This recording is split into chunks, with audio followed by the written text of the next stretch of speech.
안녕하십니까? 혼란과 불안이 가득한 시대를 살아가는 우리 모두에게 평안이 함께하기를 기도합니다. 오늘 우리가 나눌 이야기가 여러분의 마음의 깊은 울림과 명확한 방향을 제시하는 은혜의 시간이 되기를 바랍니다.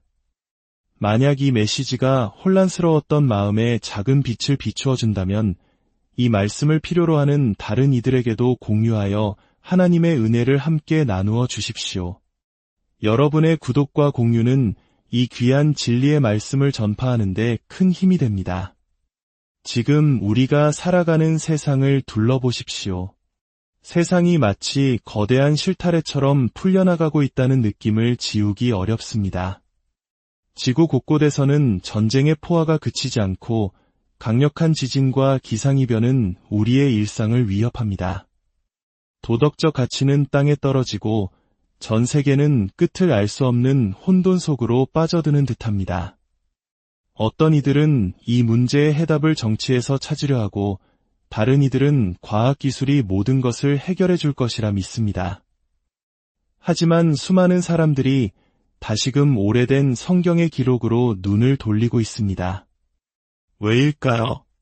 성경은 이미 이 모든 일에 대해 말씀하고 있기 때문입니다. 성경의 마지막 때에 대한 예언은 단순히 미래를 예측하는 것을 넘어섭니다. 그것은 우리를 준비시키기 위한 하나님의 자비로운 안내서입니다. 다니엘서의 환상에서부터 요한계시록의 장엄한 묘사까지 예수님께서 친히 하신 경고와 사도 바울의 편지에 이르기까지 하나님께서는 우리를 두렵게 하기 위함이 아니라 폭풍우 속에서도 흔들리지 않는 굳건한 닻을 내리게 하시려고 이 지도를 주셨습니다. 예언들은 제멋대로 흩어진 조각들이 아닙니다. 심판과 자비, 그리고 궁극적인 승리라는 하나의 통일된 메시지로 연결된 거대한 그림입니다. 오늘 이 시간은 세상을 떠들썩하게 하는 선정적인 이야기가 아닌 오직 성경 말씀에 깊이 뿌리내린 진리를 나누고자 합니다.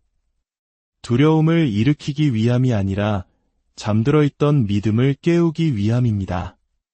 이제 함께 진리의 말씀을 따라 걸으며 그 어느 때보다 철저히 준비하는 시간을 갖겠습니다. 다가올 미래가 무엇인지 묻는 것보다 더 중요한 질문이 있습니다. 바로 당신은 준비되었는가 하는 것입니다. 성경이 정말 이 모든 일에 대해 말했다면 정확히 어디에서 그 내용을 찾을 수 있을까요? 마지막 때에 대한 예언들은 과연 어디에서 시작되었을까요? 이를 이해하기 위해 우리는 신약의 마지막 책인 요한계시록뿐만 아니라 훨씬 더 먼 과거 구약의 선지자들에게로 거슬러 올라가야 합니다. 다니엘, 에스겔, 이사야, 요엘과 같은 이들, 그들은 스스로 그 사명을 자원한 사람들이 아니었습니다. 고대의 사막에서 모호한 경고나 끄적이던 신비주의자들이 아니었습니다. 그들은 하나님의 거룩한 환상에 사로잡힌 메신저들이었습니다. 그 환상은 때로 그들을 무너뜨리고 겸손하게 만들었으며 아직 오지 않은 미래 세계의 모습을 흘끗 보여주었습니다. 그들은 수많은 왕국들이 일어나고 쓰러지는 것을 보았고 성전이 파괴되고 민족들이 심판받는 것을 목격했습니다.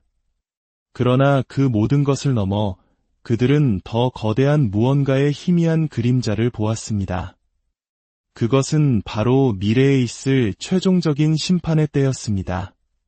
죄의 무게 아래 땅이 경련하고 하늘이 흔들리고 해가 빛을 잃는 시간, 하나님의 영이 모든 육체 위에 부어지고 모든 눈이 더 이상 외면할 수 없는 진리를 목격하게 될 그날을 말입니다. 바벨론의 포로로 잡혀갔던 다니엘은 깨달음을 얻기 위해 간절히 기도했고 하나님께서 그에게 보여주신 것은 훗날 요한계시록 전체에 메아리치게 됩니다. 그의 백성을 위해 정해진 71회의 기간, 성전을 더럽힐 불가사의한 한 통치자의 등장, 그리고 파괴적인 환난의 마지막 시기. 하지만 그 절망 속에서도 희망은 있었습니다. 사람의 손으로 만들지 않은 한 돌이 나타나 세상의 모든 왕국을 부수고 영원히 서는 새로운 왕국을 세울 것이라는 약속이었습니다.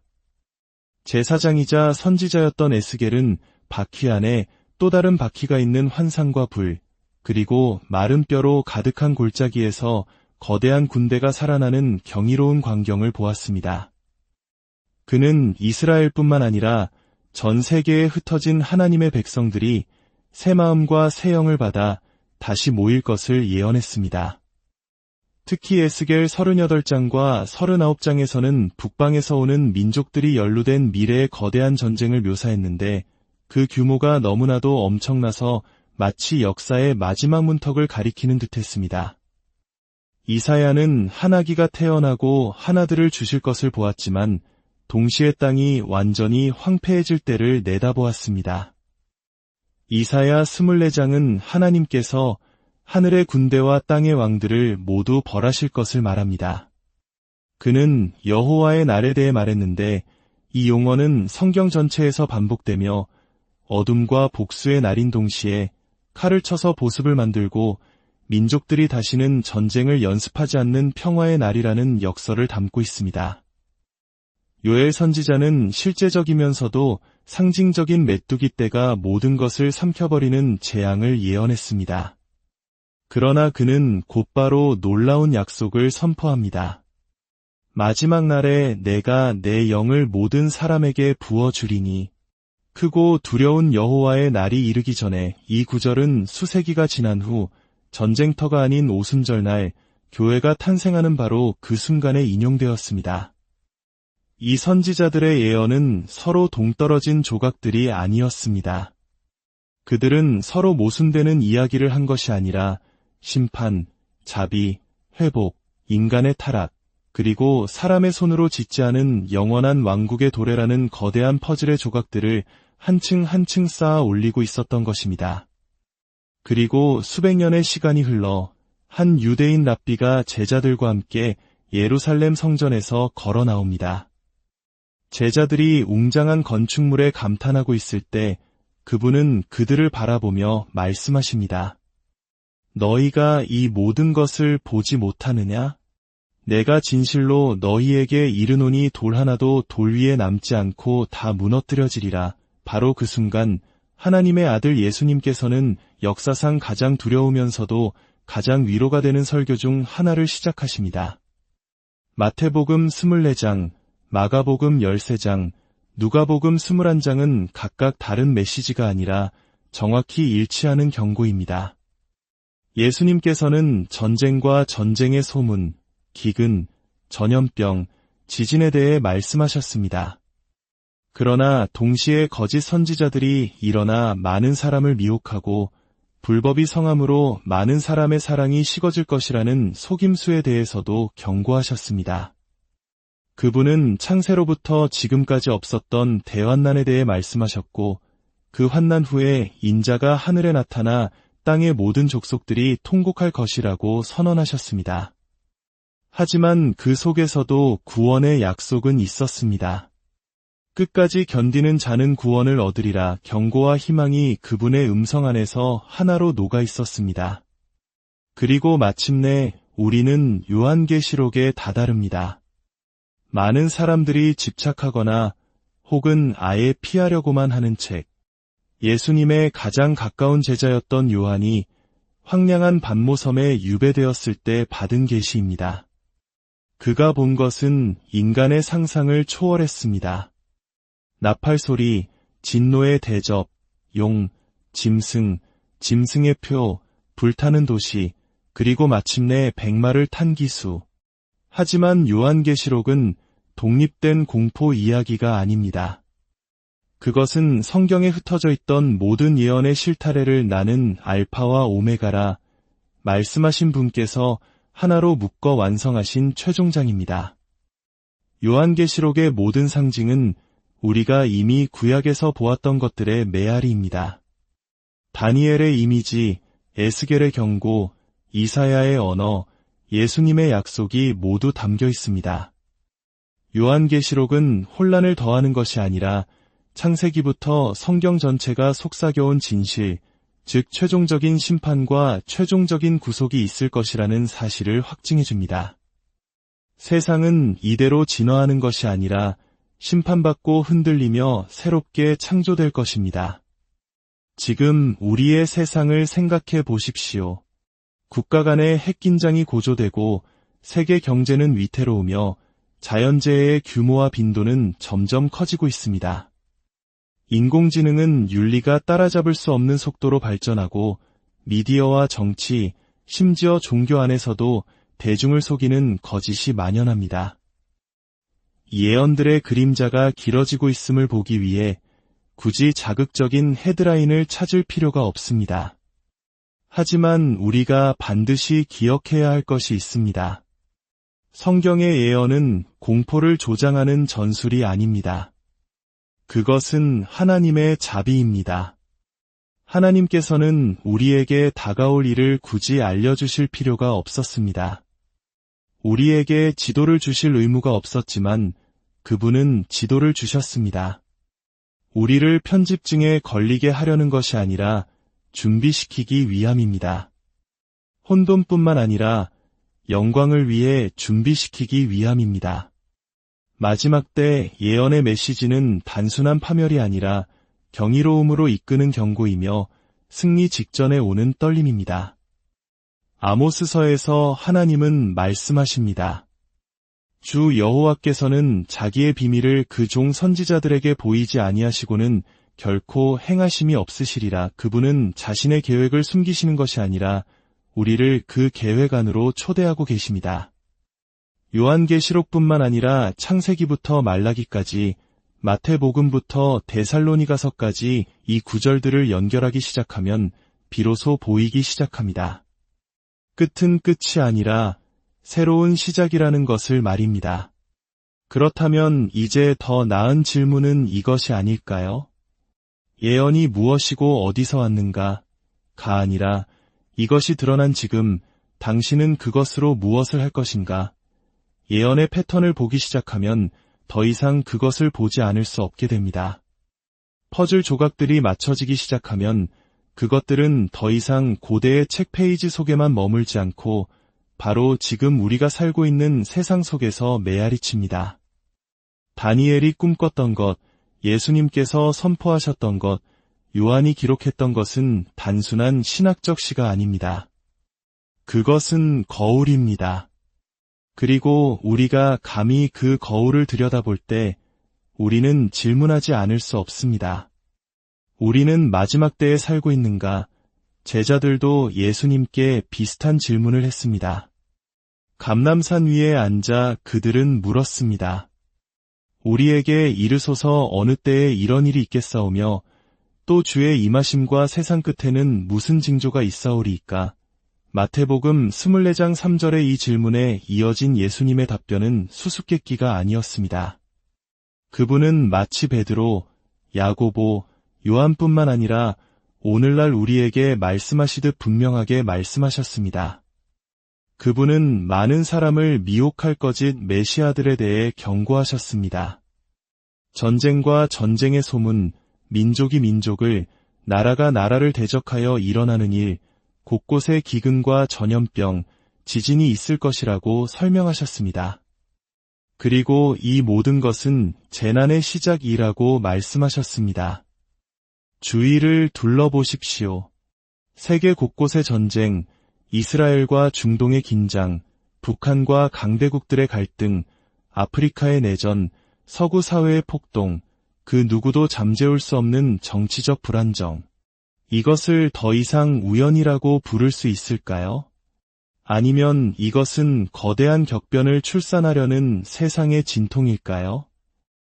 하지만 예수님은 국제뉴스 헤드라인에만 머물지 않으시고 더 깊이 들어가셨습니다. 그때에 많은 사람이 실족하게 되어 서로 잡아주고 서로 미워하겠으며 불법이 성함으로 많은 사람의 사랑이 식어지리라. 이 차가움을 우리는 거리에서 느낄 수 있습니다. 친절은 경멸로, 용서는 분열로 대체되었습니다. 결혼은 무너지고 가정은 쪼개지며 사회는 해체되고 있습니다. 과거에는 도덕에 대해 토론했지만 이제는 도덕 그 자체를 조롱하는 시대가 되었습니다. 사도 바울도 디모데후서 3장에서 똑같은 경고를 반복합니다. 그는 먼 이방 문화가 아니라 놀라울 정도로 정확하게 우리 세대를 묘사했습니다. 너는 이것을 알라. 말세에 고통하는 때가 이르러 사람들이 자기를 사랑하며 돈을 사랑하며 자랑하며 교만하며 비방하며 부모를 거역하며 감사하지 아니하며 거룩하지 아니하며, 그 목록은 계속됩니다. 절제하지 못하며 사나우며 선한 것을 좋아하지 아니하며 배신하며 조급하며 자만하며 쾌락을 사랑하기를 하나님 사랑하는 것보다 더하며, 그리고 여기에 소름 끼치는 반전이 있습니다. 경건의 모양은 있으나 경건의 능력은 부인하니, 이 말이 익숙하게 들리십니까? 이것은 단지 세상 문화에 대한 묘사가 아니라 오늘날 교회의 모습이기도 하기 때문입니다. 얼마나 많은 강단이 진리 없는 부드러운 말로만 채워져 있습니까? 얼마나 많은 신자들이 그리스도보다 안락함에 더 헌신하고 있습니까? 우리는 어두워지는 세상에 살고 있을 뿐만 아니라 빛 가운데 있던 많은 이들이 스스로 등불을 끄는 것을 목격하고 있습니다. 그리고 요한계시록 6장 첫 번째 인들이 떼어지는 장면이 나옵니다. 하나님의 어린 양이신 예수님께서 두루마리에 인을 떼기 시작하시자 4명의 기수들이 말을 타고 달리기 시작합니다. 첫 번째는 흰말입니다. 정복, 모방, 아마도 거짓 평화나 거짓 메시아를 상징합니다. 다음은 붉은 말, 전쟁입니다. 검은 말은 기근과 경제 붕괴를, 마지막으로 청황색 말은 죽음 그 자체를 몰고 옵니다. 이들은 동화 속 인물들이 아닙니다. 역사를 관통하며 달리는 힘이며 끝이 가까워질수록 그 강도는 더해집니다. 만약 죽음이 그 어느 때보다 우리 가까이에 있다고 느낀다면 당신은 혼자가 아닙니다. 전 세계적인 팬데믹, 공급망 붕괴, 벼랑 끝에 선 금융 시스템, 흰말의 속임수, 붉은 말의 갈등, 검은 말의 굶주림, 청황색 말의 죽음. 이것은 단순한 은유일까요? 아니면 지금 이 순간에도 달리고 있는 현실일까요? 다니엘서 12장 4절에서도 천사는 다니엘에게 말합니다.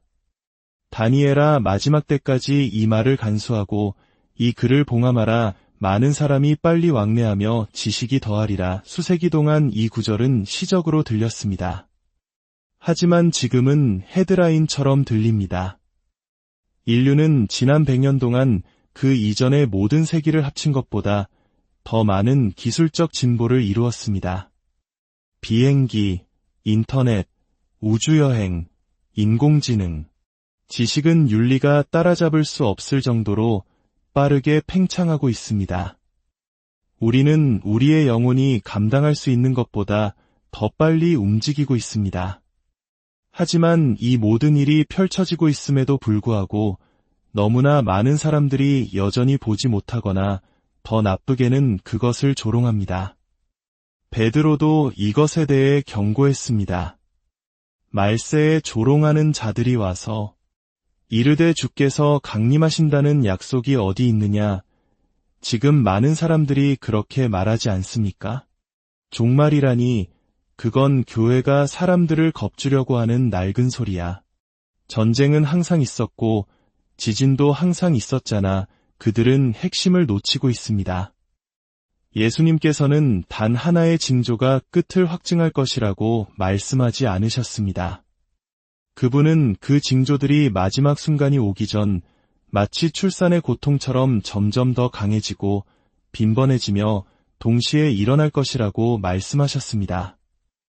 우리는 예수님께서 언제인지 알아내라고 말씀하신 적이 없음을 기억해야 합니다. 그분은 깨어있으라고, 충성되게 발견되라고, 정신을 차리고 지켜보라고 말씀하셨습니다. 마태복음 25장의 슬기로운 5처녀처럼 등불을 준비하고 기름을 가득 채운 채 세상의 잔치에 정신 팔리지 않고 안락함에 잠들지 않고 거룩한 기대로 불타오르라고 하셨습니다. 왜냐하면 이것이 냉엄한 진실이기 때문입니다.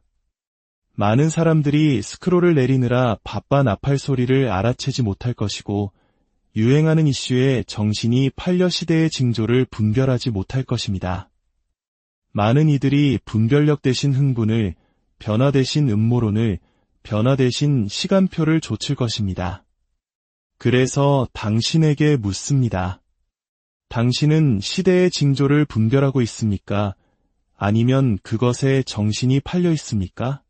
예언은 결코 취미가 되어서는 안 됩니다. 그것은 거룩함으로의 부르심이며 깨어있으라는 부르심입니다. 예수님께서는 바리새인들을 바로 이 점 때문에 꾸짖으셨습니다. 너희가 하늘의 모양은 분별할 줄 알면서 시대의 표적은 분별할 수 없느냐? 징조들은 더 이상 미묘하지 않습니다. 그것들은 소리치고 있습니다. 진통은 점점 더 가까워지고 어둠은 짙어지고 있습니다. 그러나 새벽이 오고 있습니다. 등잔에 기름을 준비한 자들, 공황 상태가 아니라 신랑에 대한 사랑으로 지켜보고 기다리고 준비해온 자들은 흔들리지 않을 것입니다. 우리는 날짜를 정하거나 도표를 그리거나 이름을 거론하지 않습니다.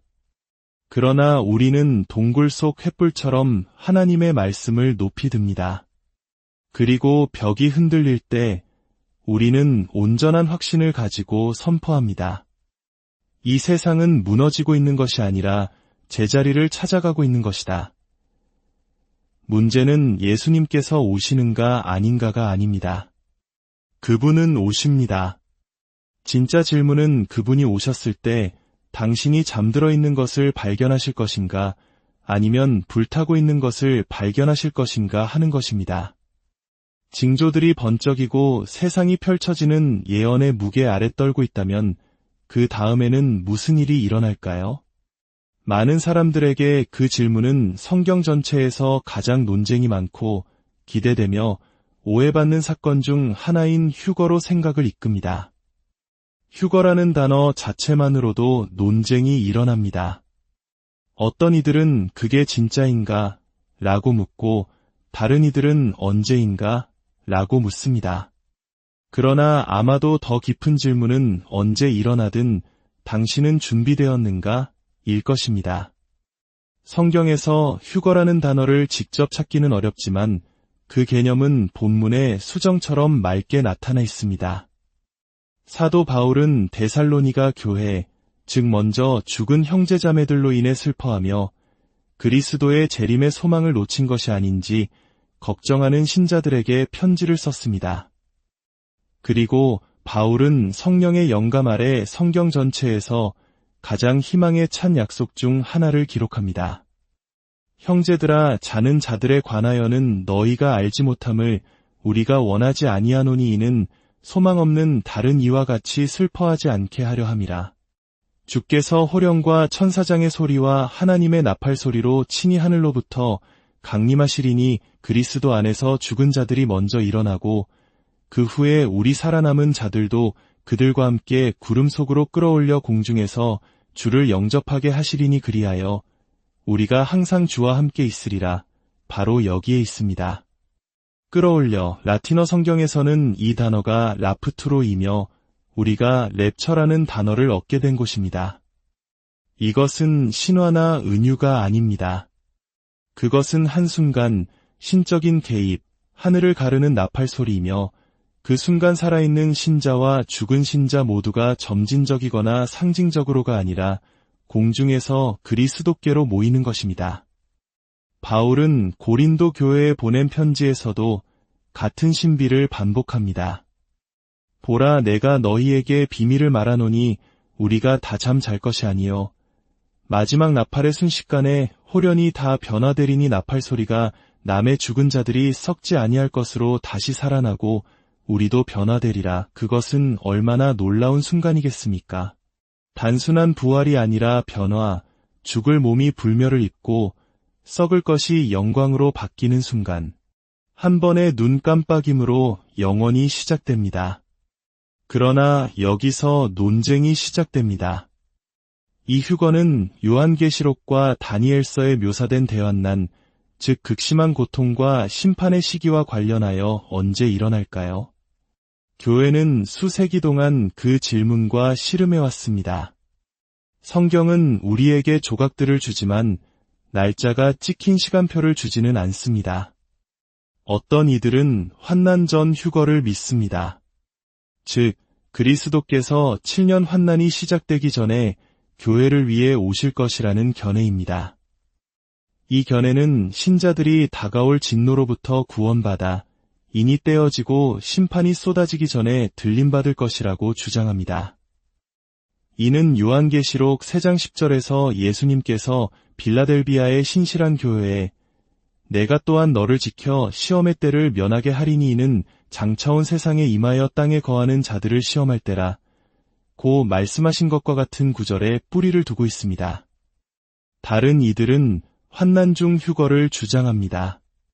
교회가 환난의 일부를 겪지만 가장 격렬한 심판, 즉 대환난이 시작되기 전인 중간 지점에서 들림받을 것이라는 견해입니다. 그리고 또 다른 이들은 환난 후 휴거를 믿습니다. 교회가 전체 환난을 견뎌낼 것이며 휴거와 재림은 동시에 일어나는 사건이라는 것입니다. 이 견해는 마태복음 24장 29대 31절과 같은 구절을 강조하는데 여기서 예수님께서는 그날 환난 후에 큰 나팔 소리와 함께 천사들을 보내 그의 택하신 자들을 모을 것이라고 말씀하십니다. 그렇다면 어느 것이 맞을까요? 환난 전, 중, 후. 여기 힘든 진실이 있습니다. 신실하고 경건한 학자들은 이 세 가지 견해 각각에 도달했습니다. 우리가 성경을 탐구하고 주장을 세우고 명확성을 갈망할 수는 있지만 예수님의 말씀은 우리의 시간표보다 더 크게 울려 퍼집니다. 깨어있으라, 지켜보라, 신실하라. 그분은 날짜를 알아내라고 말씀하지 않으셨습니다. 그분은 무방비 상태로 있다가 붙잡히지 말라고 하셨습니다. 나팔 소리가 흔들림이 시작되기 전에 울리든 그 중간에 울리든 연기가 거친 후에 울리든 그것은 울릴 것입니다. 그리고 그 소리가 울릴 때 준비할 시간은 없을 것입니다. 당신은 준비되어 있거나 그렇지 않거나 둘 중 하나일 것입니다. 노아를 생각해 보십시오. 하나님께서는 비 한 방울 내리기 오래전에 그에게 경고하셨습니다. 세상이 조롱하는 동안 그는 방주를 지었습니다. 그들이 결혼하고 파티하고 일하고 계획하는 동안 그는 순종했습니다. 그리고 첫 빗방울이 땅에 떨어졌을 때 문은 이미 닫혀 있었습니다. 예수님께서는 마태복음 24장에서 바로 그 이야기를 사용하셨습니다. 노아의 때와 같이 인자의 임함도 그러하리라. 홍수가 나서 그들을 다 멸하기까지 깨닫지 못하였으니 인자의 임함도 이와 같으리라. 당신은 당신의 방주를 짓고 있습니까? 아니면 폭풍이 오지 않을 것처럼 살고 있습니까? 안락함이라는 신에게 절하거나 십자가에 매달리거나 사람들은 이미 편을 선택하고 있습니다. 이란이나 북한과 같은 곳에서 신자들은 도표나 논쟁이 아니라 압박 속에서도 굳건히 붙잡는 믿음으로 준비하고 있습니다. 서구 세계에서 도전은 더 미묘합니다. 안일함, 산만함, 지연. 마지막 때의 가장 큰 속임수는 표나 사람이 아닐 것입니다. 그것은 당신에게 더 많은 시간이 있다는 거짓말일 것입니다. 성경은 호기심을 채우기 위해 예언을 주지 않습니다. 긴급함을 불어넣기 위해 줍니다. 그리고 바울은 데살로니가전서의 그 휴거 구절을 이렇게 끝맺습니다. 그러므로 이러한 말로 서로 위로하라, 서로 논쟁하지 말고 위로하라. 왜냐하면 휴거는 단순한 구조 임무가 아니라 결혼 행렬이기 때문입니다.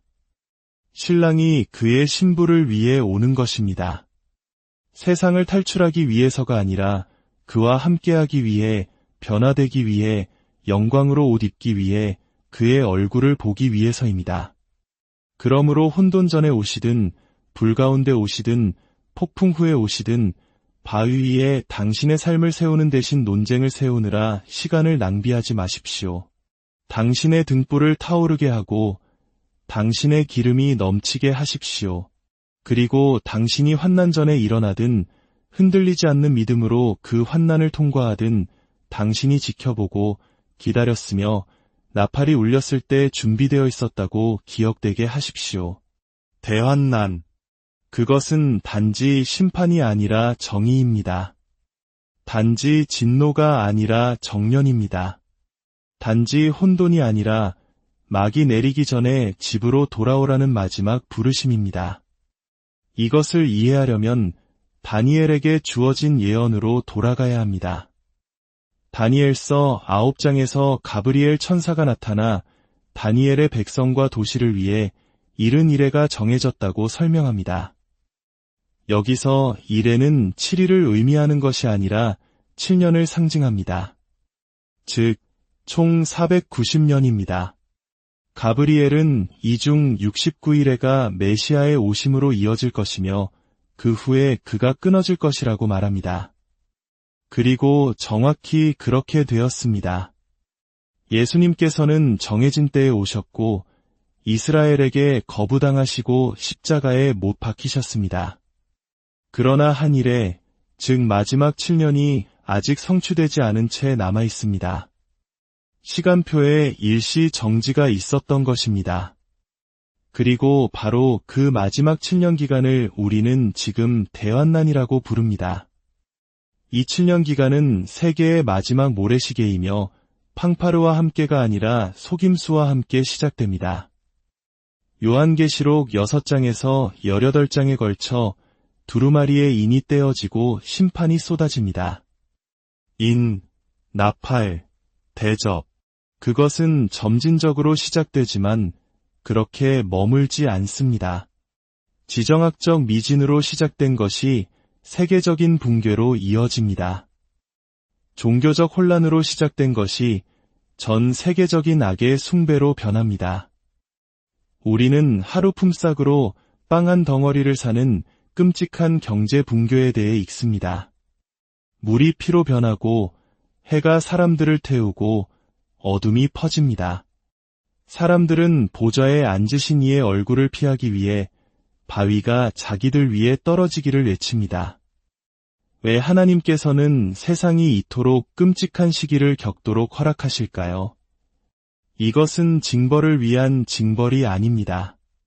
이것은 정화이며 흔들림이며 드러냄입니다. 불타는 집안에 서 있다고 상상해 보십시오. 연기가 폐를 채우고 지붕이 무너지기 직전입니다. 그런데 당신은 도망치는 대신 시간이 있다고 생각하며 앉아 있습니다. 그 순간 선한 아버지는 무엇을 할까요? 속삭일까요? 아니면 문을 부수고 침묵을 깨뜨리며 아직 기회가 있을 때 당장 나와 라고 외칠까요? 환난이 바로 그 순간입니다. 불길 한가운데서 베푸는 마지막 자비입니다. 그리고 이스라엘, 세상이 기이한 집착으로 지켜보는 이 작은 땅을 중심으로 예언의 많은 부분이 전개됩니다. 하나님께서는 이스라엘을 향한 언약을 포기하지 않으셨기 때문입니다. 환난 속에서 많은 이스라엘 백성들은 자신들이 찔렀던 그분이 바로 구원자이심을 보기 시작할 것입니다. 스가랴 12장 10절은 말합니다. 그들이 그 찔은 바 그를 바라보고 그를 위하여 애통하기를 독자를 위하여 애통하듯 하며 대환난은 타작마당과 같습니다. 알곡과 쭉정이, 진짜와 가짜, 빛과 어둠이 갈라집니다. 더 이상 울타리에 앉아 있거나 미지근한 곳에 숨을 수 없습니다. 중간 지대는 사라지고 모든 영혼은 어린 양을 택할 것인지 거짓을 택할 것인지 선택해야 합니다. 그리고 세상이 흔들릴 때 사람들은 구원자를 찾기 시작합니다. 혼돈의 시대의 인류는 항상 통제와 명확성, 폭풍 속에서 평화를 약속하는 누군가를 갈망합니다. 그리고 대환난이라는 용광로 속에서 인류 역사상 가장 기만적인 인물, 성경이 적그리스도라고 부르는 인물이 등장합니다. 그는 뿔과 망토를 두른 만화 속 악당이 아닙니다. 그는 단순히 부패한 정치인이 아닙니다. 성경은 그를 반역과 신성모독, 영적 전쟁의 화신으로 드러냅니다. 더 소름 끼치는 것은 그를 움직이는 영이 이미 이 세상에 와 있다는 것입니다. 사도 바울은 데살로니가후서 2장에서 그를 불법의 사람이라 칭하며 그가 하나님의 성전에 앉아 자기를 하나님이라고 주장할 것이라고 말합니다. 다니엘은 그를 교만하게 말하는 입과 사람의 눈 같은 눈을 가진 작은 뿔로 보았습니다. 요한계시록 13장은 바다에서 올라오는 한 짐승을 묘사하는데 용, 즉 사탄 자신이 이 짐승에게 자신의 능력과 보좌와 권세를 줍니다.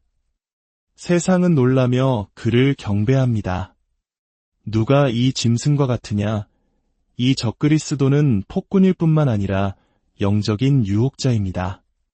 그는 기적과 이적을 행하며 세상을 미혹하고 모든 사람이 오른손이나 이마에 표를 받게 하여 이 표 없이는 아무도 샀거나 팔 수 없게 만듭니다. 그러나 분명히 알아야 합니다. 이 표는 기술에 관한 것이 아닙니다.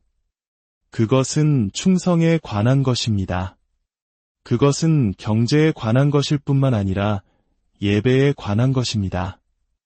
당신은 누구에게 속해 있습니까? 적그리스도는 송곳니와 분노를 드러내며 나타나지 않을 것입니다. 그는 거짓 평화와 함께 나타날 것입니다. 그는 혼란에 빠진 세상의 문제 해결사, 통합자, 구원자로 올 것입니다. 요한계시록 6장에서 첫 번째 기수는 전쟁 없이 정복하는 흰 말을 타고 있습니다. 그것은 거짓 평화의 그림이며 미끼가 던져진 낚싯바늘이고 세상은 그것을 물 것입니다. 이미 그 무대가 마련되고 있음을 느끼지 않습니까? 절대적인 진리의 침식, 세계주의의 부상, 지금 당장이라도 사고 파는 것을 추적하고 통제할 수 있는 기술 시스템, 성경적 신념을 조용히 혐오로 낙인 찍는 관용의 강요. 이것들은 우연이 아닙니다. 속임수의 씨앗이 심어질 밭이 갈리고 있는 것입니다. 그러나 그가 일어나는 순간에도 그의 몰락은 이미 기록되어 있습니다. 다니엘 8장 25절은 사람의 손으로 말미암지 아니하고 그가 깨지리라고 말합니다. 데살로니가후서 2장 8절은 주 예수께서 그의 입의 기운으로 그를 멸하시고 강림하여 나타나심으로 패하실 것이라고 선언합니다. 그의 시대는 시작이 있고 끝이 있습니다. 그리고 진짜 그리스도 만왕의 왕께서 승리하실 것입니다. 이제 우리는 어떻게 해야 할까요? 우리는 이미 활동하고 있는 영을 인식해야 합니다. 문화의 거짓말에 잠들기를 거부해야 합니다. 두려움이 아닌 믿음으로, 음모론이 아닌 확신으로 무장해야 합니다. 적그리스도가 세상에 드러나기 훨씬 전에 그는 이미 하나님을 폐위시킨 마음 속에서 경배받고 있습니다.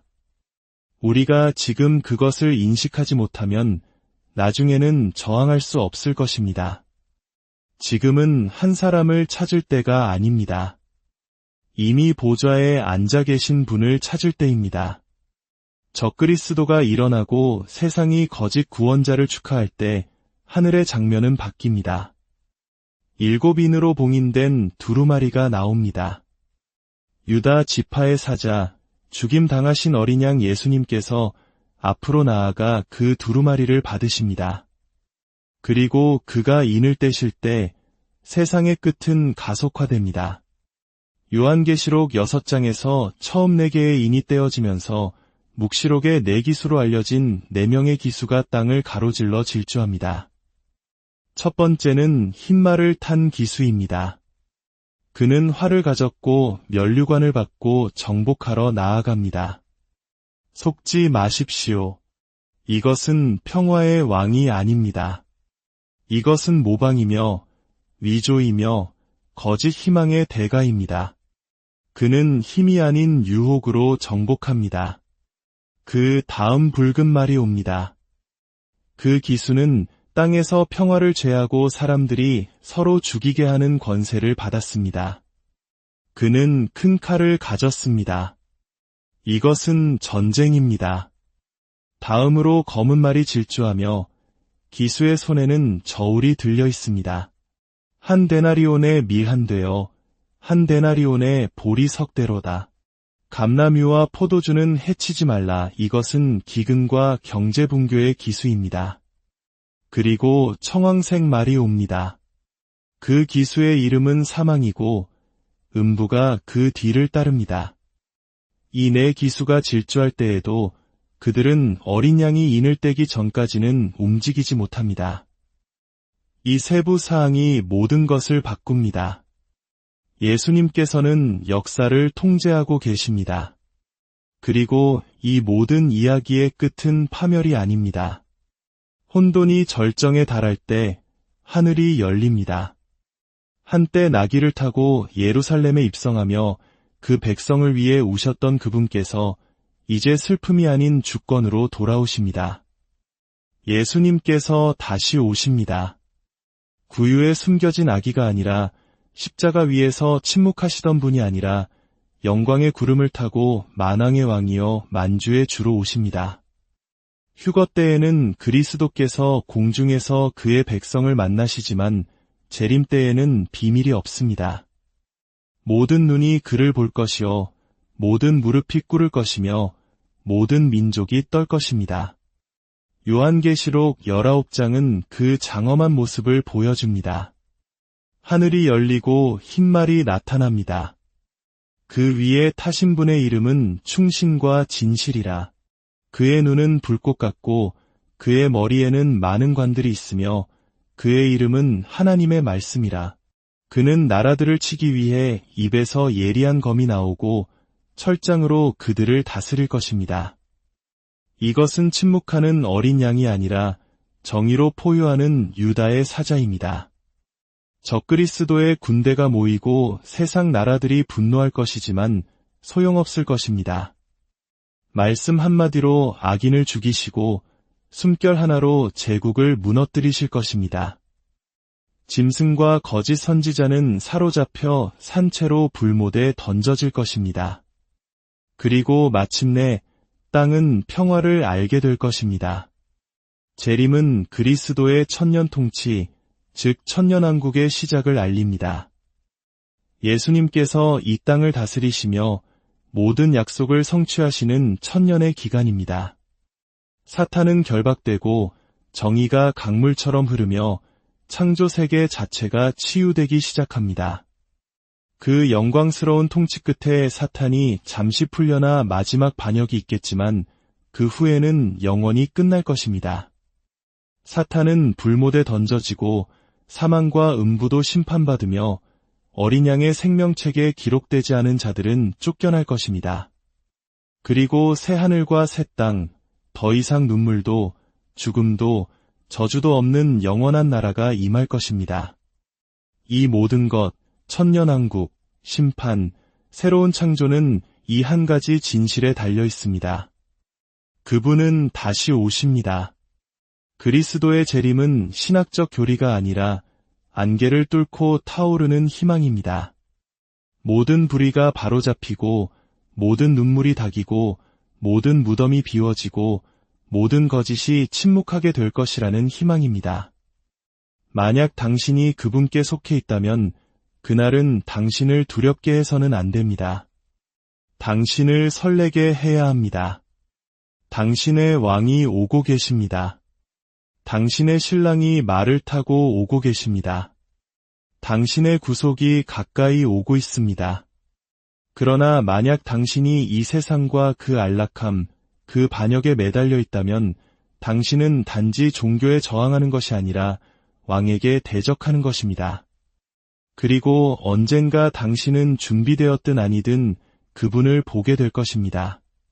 그러므로 우리는 이제 어떻게 살아야 할까요? 진리는 우리를 변화시키기 위한 것입니다. 베드로는 이렇게 썼습니다. 만물의 마지막이 가까이 왔으니 그러므로 너희는 정신을 차리고 근신하여 기도하라. 깨어 있으십시오. 시간이 짧다는 것을 아는 것은 사람을 정련시킵니다. 그것은 잡념을 태워버리고 무엇이 중요한지를 명확하게 하며 영혼을 우리 눈앞에 다시 가져다 놓습니다. 깨어 있으십시오.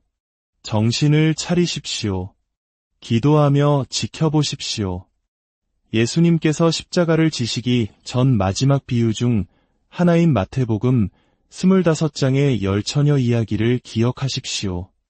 10명 모두 신랑을 기다렸고 모두 등불을 가지고 있었으며 모두 그가 올 것을 알고 있었습니다. 그러나 오직 5명만이 준비되어 있었습니다.